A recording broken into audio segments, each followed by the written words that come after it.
IVM. There's a quick survey to fill out on ivmpodcast.com/survey. It lets us know a little bit more about who's listening to us. And you know what? We're going to do a few prizes. So, we'll do a random drawing of maybe 10 people and we'll send you all some swag. Remember, that's ivmpodcast.com/survey where you can fill out the survey. Welcome to All Things Policy, a daily podcast supported by Pragati, a flagship media initiative of the Takshashila Institution. We're a bunch of policy nerds based in Bengaluru, and we like to bring a fresh perspective to Indian affairs and an Indian perspective to global affairs. So grab a cup of coffee, sit back, and join us for today's chat. You're listening to All Things Policy. Before we begin, I'd just like to mention that applications are still open for our graduate certificate in public policy programs. To know more, click the link in the show notes. Coming to today's episode, dear listener, today's episode is special. It's about a man who played an important role in the outcome of the Second World War and the subsequent development of military operational art, especially the use of strategic air power as we know, General Curtis Lemay. And to discuss his life and times, I have a very special guest, Mr. Warren Kozak. He's an author, biographer, journalist, and a regular essayist on a wide variety of issues for publications like the Wall Street Journal, the National Review, and the New York Sun. He has also lectured at prominent military education institutions in the US, the US Air Force Academy, and the US Army's equivalent at West Point. Mr. Kozak is the author of the most comprehensive and engaging biography of General Lemay, and thus the best person to talk to about him. Welcome, Mr. Kozak. Thank you, Mr. Pareek, and it's a great pleasure to be with you today. So to start with, for the benefit of our listeners, let's start with why General Curtis Lemay matters to history. Let's touch a bit upon his World War II and Cold War military career, the strategic bombing campaigns against Japan, the Berlin Airlift, and post-war strategic air command. I should point out before we even begin that the name Curtis Lemay is probably not that familiar with most of the people in India. Ironically, he's not very familiar with people today in America either. And that's a shame because this man had a huge, huge impact on the United States and the world in the mid-20th century. And if you look at his career, he seemed to be at the forefront of important points in World War II, in the post-war era, during the Cold War, and then later at the beginning of the Vietnam War in the 1960s. He had an extraordinarily long career. He was one of the youngest generals in U.S. history. And there was a moment when I was working on the biography, and I sat back one night, and I just thought, I always saw World War II as this huge mass that took over the entire world, the entire globe, from the late 1930s until 1945. Almost every country was involved. Almost every resource was involved in this war, and millions of people lost their lives. And I just thought this mass would sway this way, it would sway this way and another way, but no one individual was really that crucial. And I just thought to myself one night, my God, what if Lemay had been on the other side? I think the outcome still might have been the same, but he had an extraordinarily important role to play. And I guess we can start, if you want, with his development of strategic bombing. And most people don't realize that. I think we get used to technology. And we forget that there was a time when we did not have a certain technology. And Lemay started the war. I should remind our listeners, the war began in the Pacific in the 1930s when Japan invaded China. And then World War II began on September 1st, 1939, when Germany invaded Poland. The United States, as most people might know, did not get involved in World War II until December 7th, 1941. And that was Pearl Harbor. And we were a reluctant country to get into it. There was a huge isolationist part of our population that did not want to get involved with another European war. And we weren't ready for the war either. When we started World War II, when we got involved, our army was about the size of small countries in Europe. And I'm not even talking about England or France or Germany. I'm talking about countries like Hungary. They had larger armies than the United States. It's hard to believe. And we had one great saving grace, and it was that we had these two huge oceans to protect us. And in those days, now we're used to flying back and forth across the ocean without a problem. Planes couldn't go back and forth in the 1940s until later in the 1940s. And we were safe from bombing when European cities were being destroyed, when London was being blitzed by the Luftwaffe.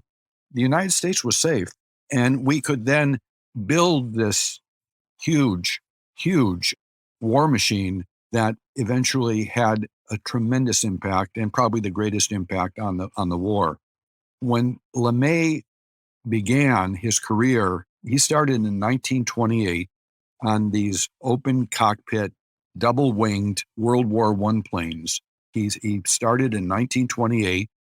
He stayed in the Air Force. Well, it was the Army Air Force. There wasn't a separate branch.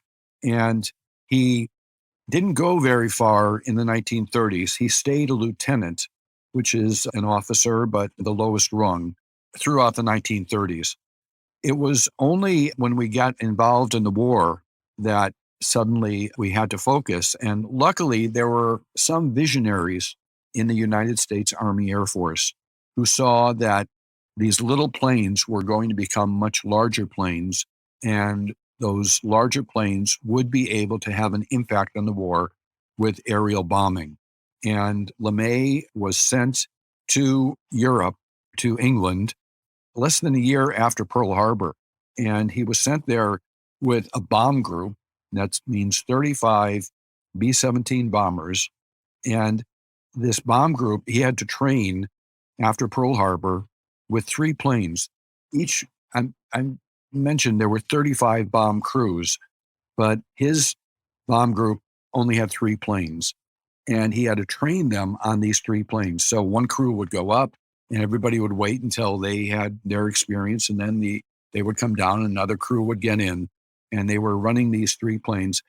When he thought they were finally ready to go to war, they had to wait at the factory until their planes were ready. Then he was afraid that they wouldn't even make it across the ocean. Luckily, all 35 crews made it across. And then he had to go up against the best Air Force in the world, and that was the German Luftwaffe. And they had the most experienced pilots and the most experience at that time.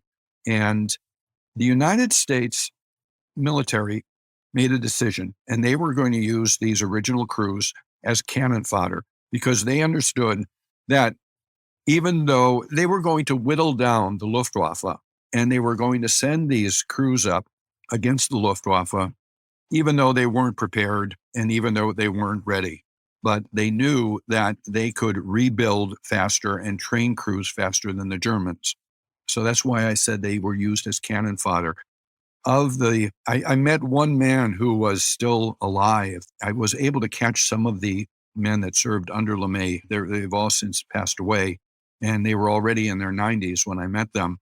And he was just an amazing man. And he was a navigator in that original squadron. Of the 35 navigators, there were 3 that survived. He was one of 3 navigators that survived. All the rest died. It was the 8th Air Force, which was the umbrella organization in England for the United States, had a higher casualty rate than the Marines in the Pacific, and most people don't know that. When Lemay went on the first mission, he tried to get some information, and he was told by one person who had gone into combat against the Luftwaffe that the flak, the anti-aircraft fire, was so awful that you had to zigzag in. And Lemay said that doesn't make sense, because if you zigzag, you won't hit the target. And if you don't hit the target, what is the point of doing this in the first place? So on the very first mission, and Lemay was a very gruff, rough man. And people were afraid of him. He didn't talk much at all. He would give an order with as few words as possible. But on that very first mission, he stood in front of the crews and he told them what the target was. And he told them they were going to fly directly in and nobody was going to deviate. And he said, whoever deviates will spend the rest of the war in the brig, in jail. And I spoke to one of the men who was in that room, and he said you could hear a moan go through the room. And one pilot stood up and said, my God, we're going to be slaughtered. And Lemay showed the characteristic that he showed throughout his career, and it was brilliant military leadership. And he said, no, I think we can take it. And to prove it, I will fly the lead plane. I will fly the lead bomber. The lead bomber in the units that were going in was the first plane that the Germans would target because they thought if you could hit the lead, then all the other planes in the formation would break up. Why Lemay succeeded over and over again, it's something that I will never know. But he insisted on flying the lead bomber in every difficult mission. And because he was willing to do it, the crews thought, well, that if he believes in it that much, then there must be something to it. And they followed him. And that is brilliant military leadership. You don't send people ahead of you. You say, follow me. Fascinating. And I think this leading style is something that we see in the Indian military as well. So you would hear a lot of news stories even today about how Indian officers from the colonel to the 3-star general level have actually led their men in battle in counterinsurgency operations in Jammu and Kashmir, actually. So it's really something that transcends nation state boundaries as far as military culture is concerned. I agree. It does. And I think the U.S. military has adopted this policy, and we did that in the wars in Afghanistan and Iraq. The other army that is famous for this is the Israeli army. And they, from the very beginning, have had the highest casualty rate for officers because it's always follow me. That is a slogan that they have used. Agree. So returning to General Lemay, taking a little deeper into his early career, could you tell us a bit about how he developed the strategic bombing techniques that worked as an untried junior officer in Europe at the very start of the Second World War? Sure. Remember, I spoke about technology. I need to tell you a story, and it will sound like it has nothing to do what we're talking about, but it does. I lived in China in the mid-1980s, and to me, that doesn't seem like long ago at all. It seems like yesterday. But when I had to make a phone call, when I had to call the United States, there was a little room in the basement of the building I lived in that had a desk and a phone. And I would take a book down and I would dial the operator and I would say, I need a line to the United States. And I would then hang up and wait for about 20 minutes to a half hour and read my book. And about a half hour later, she would call and she would say, I have your line to the United States. And then I would be able to call.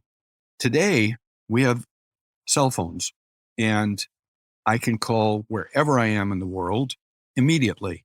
People forget that it wasn't that long ago that we couldn't make calls like this.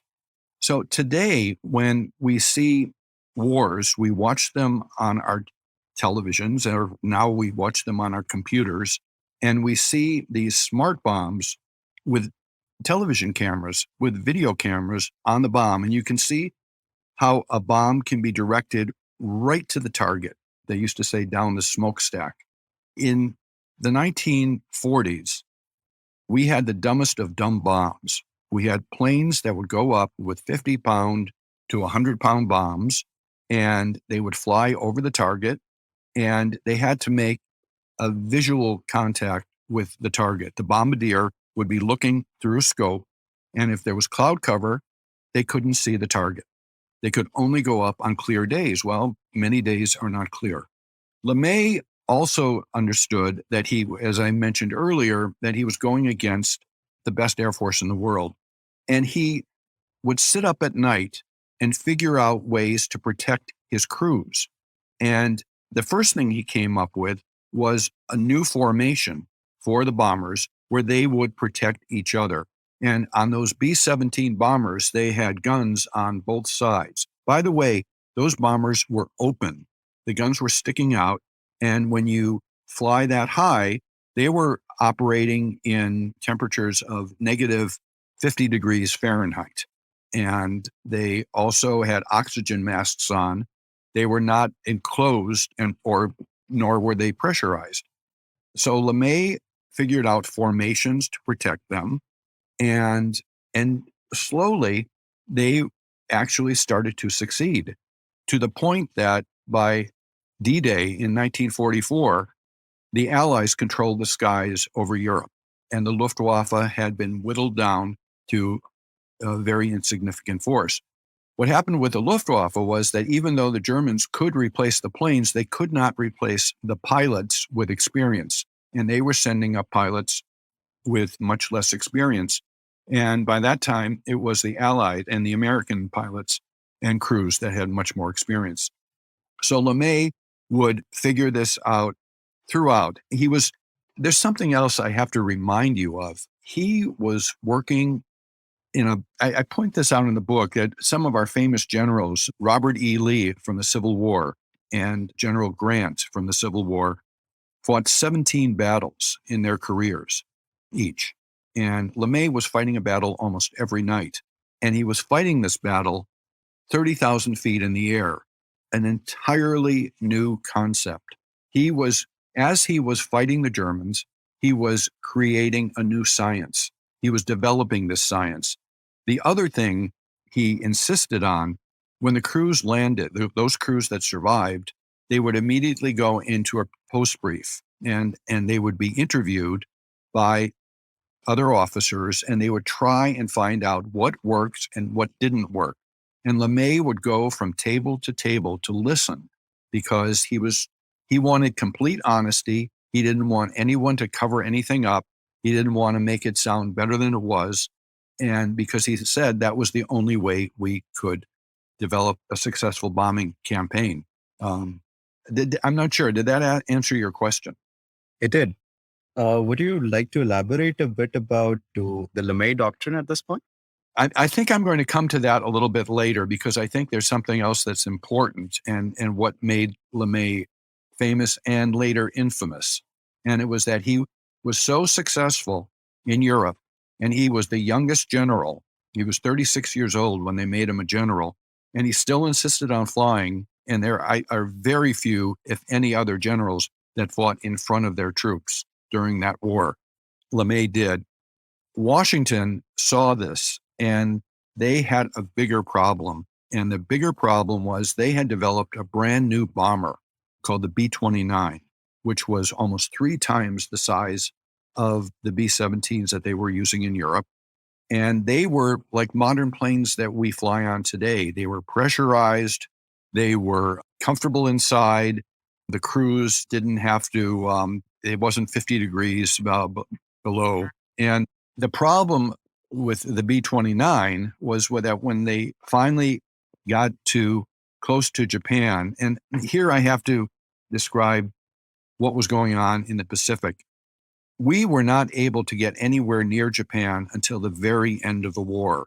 We could not bomb Japan. There was the Doolittle Raid in 1942, shortly after Pearl Harbor, that was more for publicity to show that we could do it. And there they had bombers take off from aircraft carriers they sailed near Japan, and they could only do this once. And it was more for public relations. The way we did this was the Marines would take these islands, and as we got closer and closer to Japan, and when the Marines took the Mariana Islands, Guam, Tinian, and Saipan, at a tremendous cost, thousands of Marines were killed fighting the Japanese to get these islands. Then the United States Seabees, the naval engineers, came in and basically built the largest airports in the world on these islands that had grass huts up until then. And don't forget, all of this had to be brought from the United States by ship. The cement, everything. And they built the runways, and then they would bring these brand new B-29 bombers to the Marianas, and they were finally close enough that they could fly to Japan and back. It was over 1,000 miles, but these planes had that ability to fly that far. And then on their first mission over Japan, and the idea was that these magnificent new planes would fly so high that the anti-aircraft would not hit them. Well, that was true. But what happened was they ran into something that they had never encountered before, because no plane had ever flown over Japan at that height. And it was called the jet stream.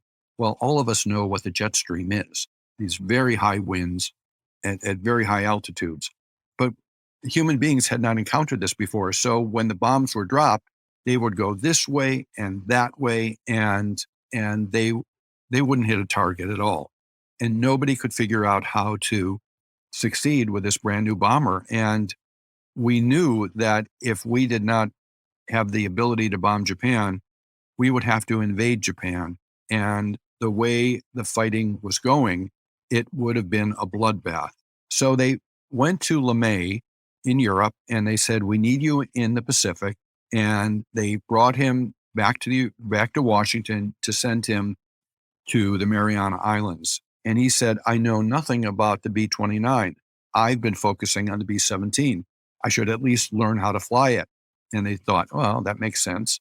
And they sent him for a few days of training, and then they sent him to the Marianas. And he took over after a brief stop in another air base in the China-Burma theater, which it's not worth going into, but that made no sense at all. And they finally closed that down.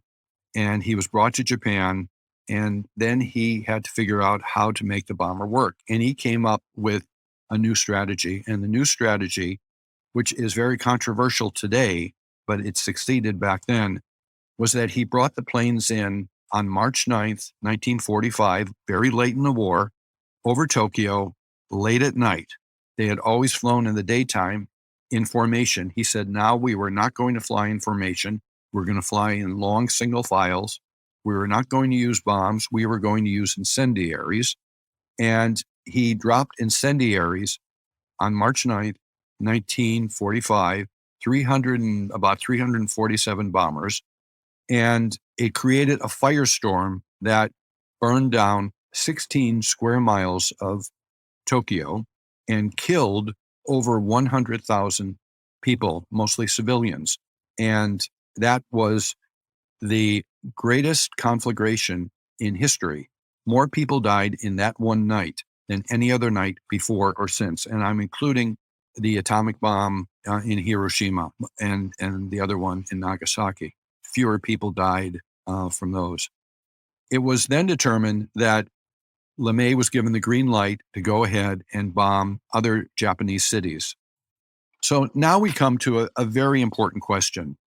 And if you look at this today, if you look at this, if I were to say, here is a man that ordered the bombing of 64 Japanese cities, the firebombing, killing between 350 and 500,000 civilians. Does that make him a war criminal? And it's a legitimate question. Was Lemay a war criminal? And I think that's why so many people today will question what he did, how he did it, and what the United States did. Having said that, when you question that, you also have to understand the context. And here is the context. We all know about the Holocaust in Europe that the Germans perpetrated, killing millions of people in factory-style, ways, as many people as they could, with gas chambers, crematoriums, starvation, slave labor. We know about this, but nobody knows, and in fact, a lot of people in the United States don't even know that there was a second Holocaust in Europe, in the Pacific, in World War II, that killed almost 17 million human beings everywhere the Japanese went. China, Burma, the Philippines, Korea, Vietnam, every country they went to, they killed millions of people. So today, if we look at Japan and Germany, it would be hard to find more responsible governments since 1945. The Japanese government, the German government has been very, very responsible democracies that have helped the world since 1945 in so many different ways. But people don't understand that the Germany before 1945 and Japan before 1945 it was a day and night difference. It was so black and white. It would be hard to even understand that these were governments that saw themselves as racially superior to other human beings, and they felt they had the right to rule over them, make slaves out of other people, and kill people they didn't want. It's a way of thinking that doesn't make sense to a person in the 21st century. And if we don't understand that, and if we don't understand why it was so important to defeat these two countries, that is why you have to put what Lemay did in that context. We were facing an invasion of Japan that would have easily killed more Japanese and more Americans. And Lemay, by making these very hard decisions that nobody else would want to make, actually winds up saving millions of lives by just ending the war as fast as possible. So you asked about the Lemay Doctrine, and he developed this doctrine in World War II, but I think it's an important doctrine to think about. And he said a nation should think long and hard before it goes to war. It's a terrible decision to have to go to war. But if all diplomatic efforts have been tried and have not succeeded, then a nation has to go to war. And in the United States, it has to be determined by Congress. And the last war we went to that Congress voted on or declared war was World War II. All the wars we have fought since then have not been declared by Congress. And Lemay said, if Congress decides that we have to go to war, then we should use every weapon in our arsenal to end the war as quickly as possible, because prolonged wars help no one. They don't help the enemy, they don't help us, and they don't allow countries to move ahead. And we have moved ahead after each one of our wars. The United States and Japan have been very close allies since 1945. The United States and Germany have been very close allies. But here is the important part of Lemay's doctrine, I think. He said that if a nation is not willing to use those weapons to end the war as quickly as possible, then it should not go to war in the first place. If you're not willing to fight a war like that, do not go to war. And if you think about that, if we had followed that doctrine in Vietnam, I think we would have saved many more lives by either ending it quickly or not fighting it at all. And you can make that argument in almost every other case, in every other war that the United States has been involved with since 1945. On that note, folks, we'll take a short break. Don't go anywhere. Hey, it's been another great week on the IVM Podcast Network. On Storytellers and Storysellers, Vineet speaks to the founding partner of Foxy Moron and Zoom Media, Pratik Gupta. He shares his vision of the future of advertising and content. On The Longest Constitution, Priya explores the constitutional provision of equal pay for equal work. On Tere Mere Raste, Keshav narrates the tragic love story of Baz Bahadur and Rani Rupmati of Mandu. On All Things Policy, the Takshashila folk discuss tech alliances in the Indo-Pacific. And on Say No to Drama, Chetna enlightens us about karma and its true processes. Do follow us on social media. We're IVM Podcast on Twitter, Facebook, Instagram, and LinkedIn. And remember, if you're enjoying this show or any of our other shows for that matter, please do tell a friend. Also, please don't forget to rate us on any of the platforms you're listening to us on. And remember, you can always check us out on YouTube. We have a number of channels. You can go to ivmpodcast.com/YouTube to take a look at what those channels are. We're also doing a small listener survey to understand how you respond to our shows and the advertising on the network. We would really appreciate it if you could spare a few minutes to fill it out. It really helps us build better shows for you and understand what you're looking for from advertising and what we can talk to advertisers about who you are. Please go to ivmpodcast.com/survey. It really would help us out. Thank you so much. And finally, would like to thank our sponsors for the network this week, SBI Life Insurance, India Water Portal, and Jupiter, a digital banking app. Thank you so much for making this possible. Welcome back, folks. We're discussing the life and times of General Curtis LeMay with Mr. Warren Kozak. So, Mr. Kozak, you alluded to how history is not being taught correctly at the moment in the US in a conversation offline. So would you elaborate a bit about how this is a dangerous thing?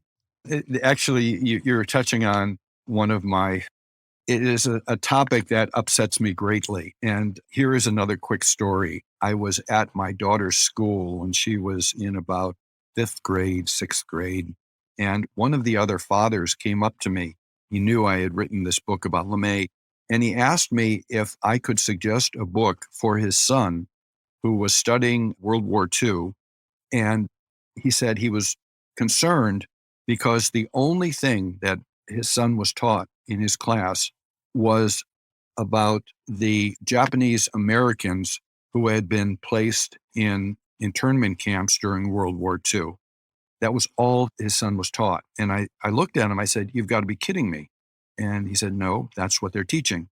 For those of your listeners that don't know about this, the United States took all of the Japanese Americans and put them in internment camps during the war because they were afraid of spies. Later, the United States apologized for this. It was the wrong thing to do.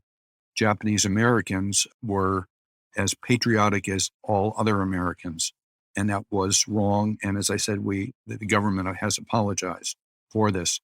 But that is hardly all there was to World War II. And as I said earlier before the break, the Japanese government slaughtered millions of people in every country they went to.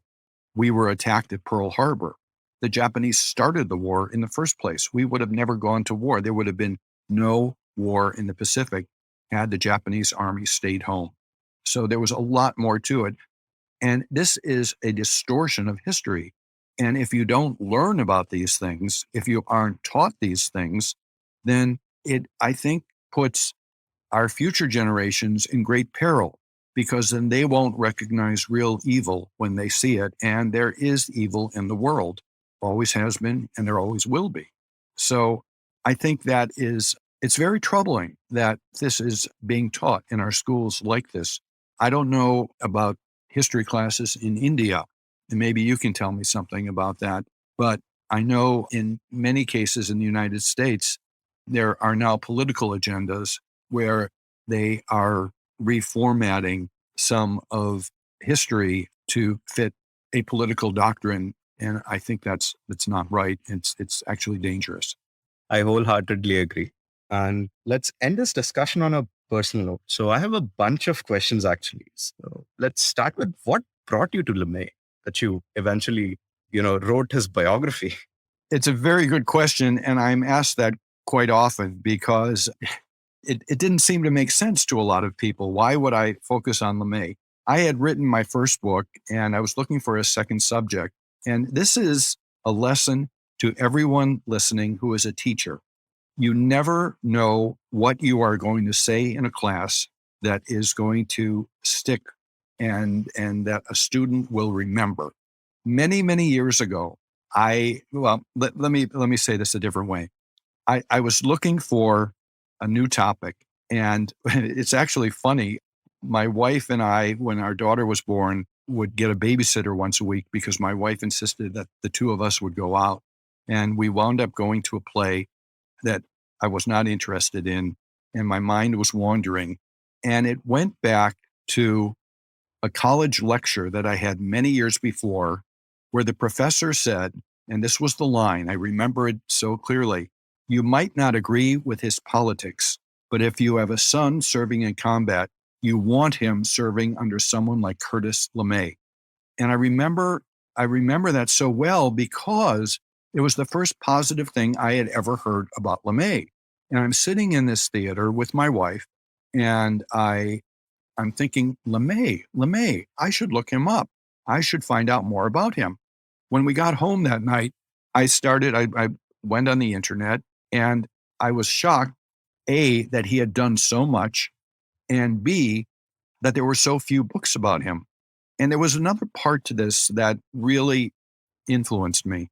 And I thought that when countries are in danger, and the United States and all the Allied countries were in terrible danger in World War II, they will ask people to do things that we would not normally think about doing. And in this case, they asked Lemay to develop bombing strategies that would kill hundreds of thousands of people.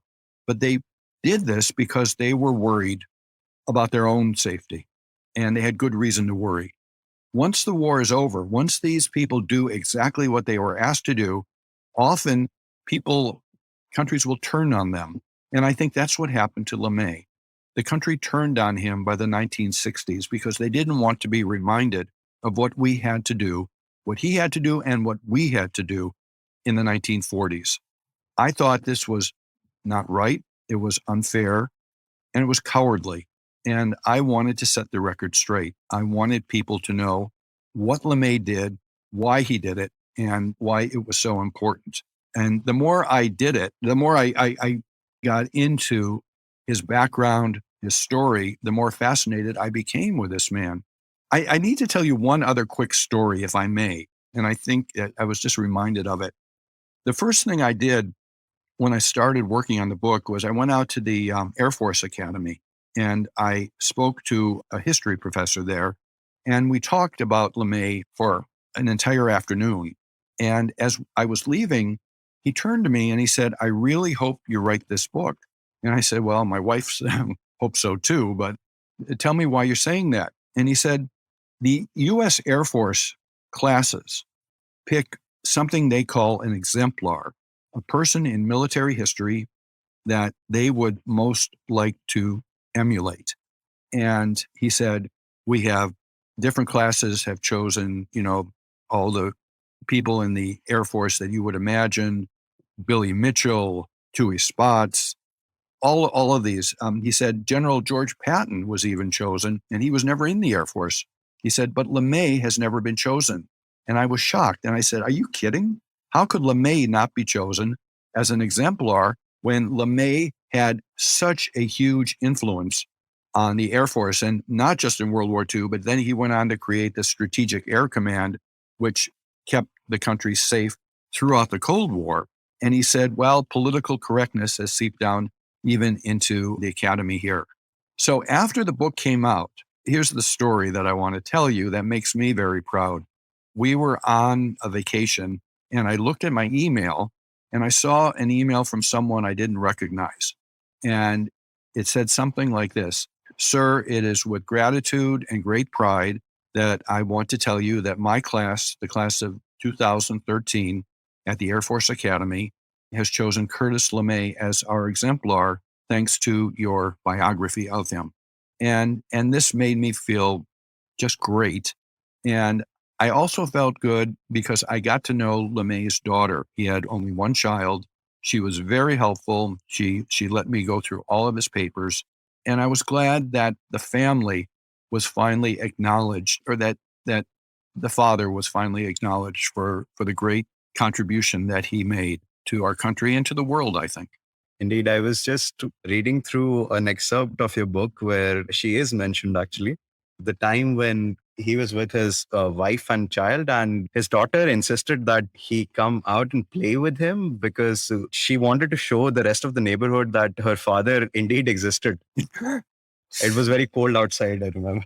Yes, it was a very touching story because he was gone throughout the entire war.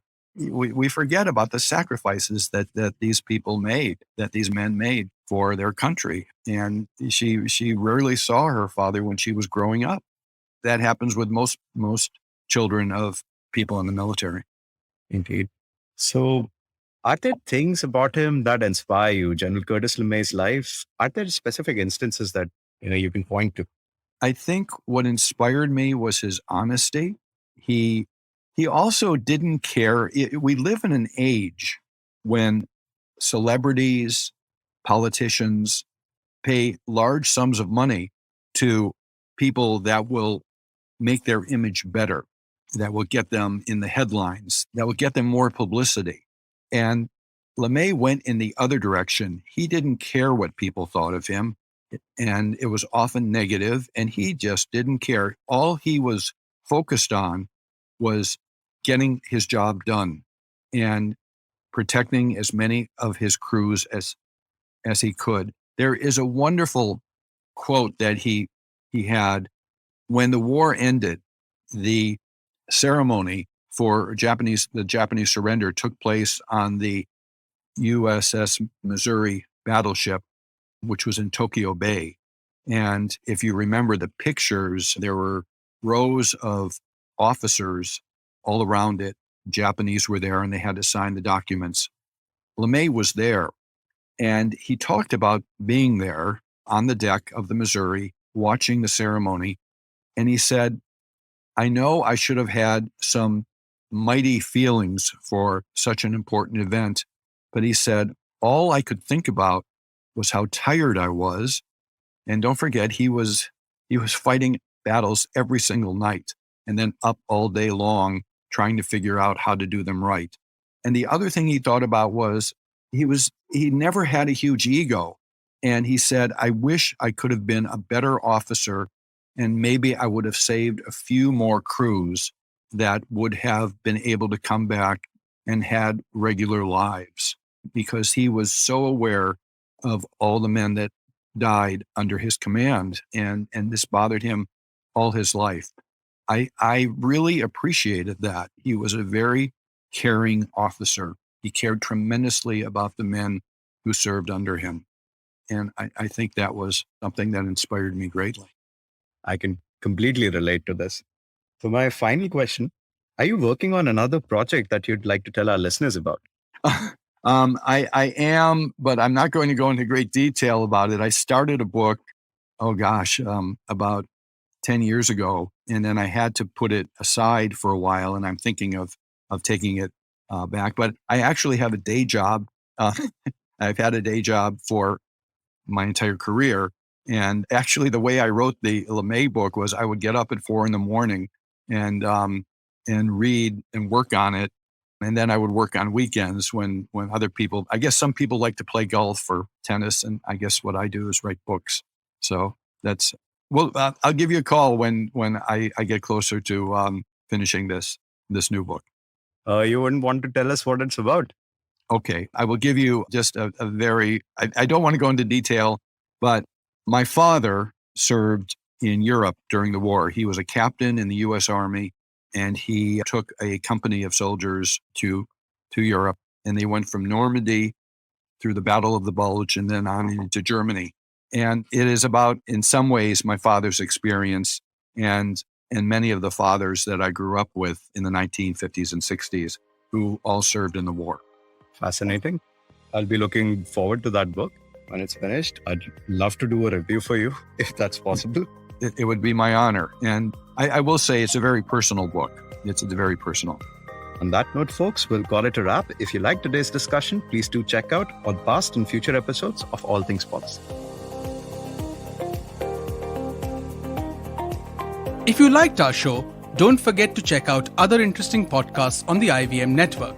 You can tune into them on the IVM Podcast app, ivmpodcast.com, or wherever you listen to your podcasts. You can also follow IVM on social media. The handle is @IVM Podcasts on Twitter, Facebook, and Instagram. And hey, if you'd like to dive into Takshashila's research on technology, strategy, and economic affairs, check us out at our Twitter handle @TakshashilaINST or our website takshashila.org.in.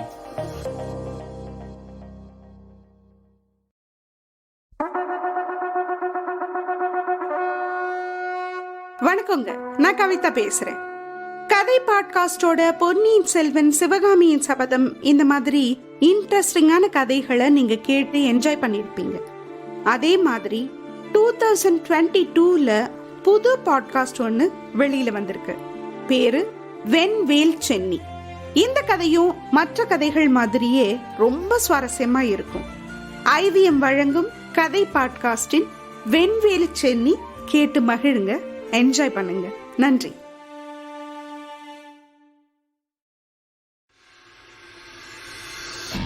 If you're a cricket fan, check out Edges and Sledges, India's favorite cricket podcast. The podcast focuses on Indian cricket, the IPL, and has a ton of banter both on and off the field. We talk about the week's biggest cricket stories with current and ex-international cricketers, coaches, or sometimes just between us. And it's hosted by me, DJ. Me, Varun. And me, Ashwin. New episodes release every week.